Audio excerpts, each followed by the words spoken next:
कि राष्ट्रीय जनता दल और ये तथाकथित गुंडों का जो गठबंधन है, इस गठबंधन में पिछड़े अति पिछड़ों का कोई वजूद नहीं है करवाते थे। और जब से तेजस्वी यादव जी बैठे हैं, ये चुन कर दलित, आदिवासी, मुसलमानों को और पिछड़े अति पिछड़ों को अपमानित करने का काम कर रहे हैं।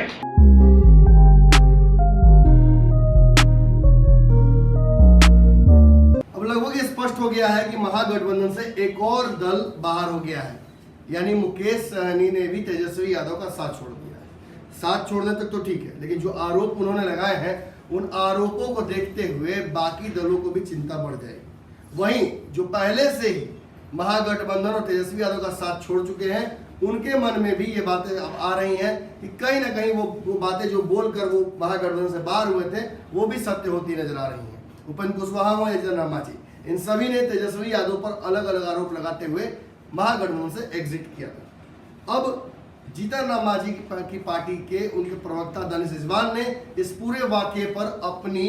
राय स्पष्ट कर दी है। उन्होंने कहा है कि ये पहला वाकया नहीं है, इससे पहले भी इस गठबंधन को डोमिनेट करने की पॉलिटिक्स लगातार तेजस्वी यादव करते रहे हैं।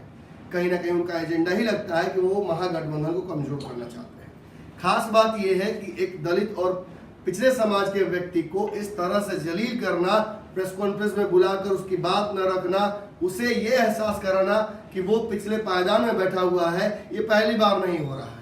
दानिश इजवान ने आरोप लगाया कि लालू प्रसाद यादव के कार्यकाल के दौरान भी इसी तरह से मलाह और मछुआरों के साथ शोषण होता रहा है। उन्होंने ये भी कहा कि ये जो अलायंस बन रहा था महागठबंधन का, ये शुरू से ही अननेचुरल लग रहा था। 2019 में भी उनके साथ धोखा हुआ है और इसको समझते हुए जीतन राम मांझी एक परिपक्व नेता है, उन्होंने वक्त रहते अपने गठबंधन को, अपने दल को इस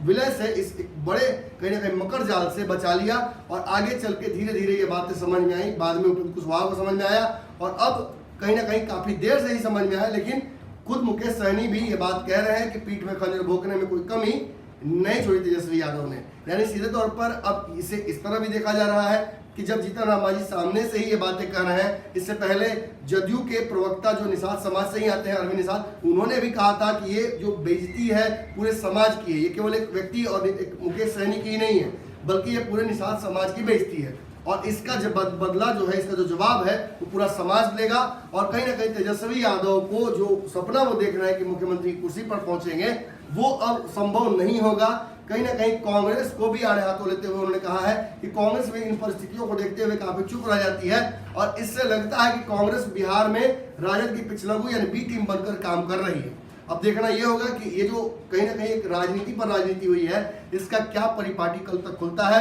कल तक ये बातें स्पष्ट हो जाएंगी कि आखिर मुकेश सहनी किस तरफ जाएंगे, एनडीए का हिस्सा बनेंगे या जो अलग अलग मंच बने हुए हैं, तीसरा चौथा मंच, इसका कहीं ना कहीं साथ देंगे। लेकिन एक बात तो स्पष्ट है कि उनके प्रवक्ता ने ये बात स्पष्ट कर दी है कि, और उन्होंने खुद भी एक टीवी से बात करने के दौरान टेलीफोनिक ये एहसास कराया है कि अगर वो तेजस्वी यादव के खिलाफ कैंडिडेट उतारते हैं तो कहीं ना कहीं इससे भाजपा का फायदा हो सकता है। आपको बता दें कि भारत ने पहले भी इस बात का सत्यापन किया है कि वीआईपी के नेताओं को, खासतौर पर राजीव मिश्रा के संपर्क में भाजपा के कई नेता दिल्ली में रहे हैं। गठबंधन के साझा प्रेस कॉन्फ्रेंस के दौरान जिस तरीके से नेता प्रतिपक्ष तेजस्वी यादव जी ने मुकेश सहनी को अपमानित करने का काम किया है, उससे एक बात साफ हो चुकी है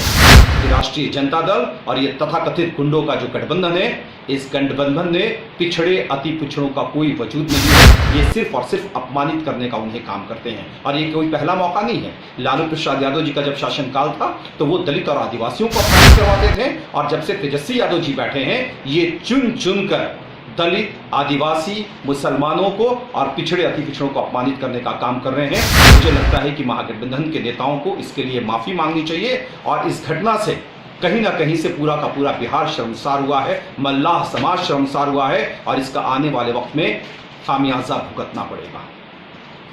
बढ़ाएं अपना कदम सक्सेस की ओर शिखर करियर इंस्टीट्यूट के साथ। शिखर करियर इंस्टीट्यूट पूर्वी भारत में एकमात्र कोचिंग संस्थान जो एक्सक्लूसिवली है मेडिकल एंट्रेंस एग्जाम के लिए।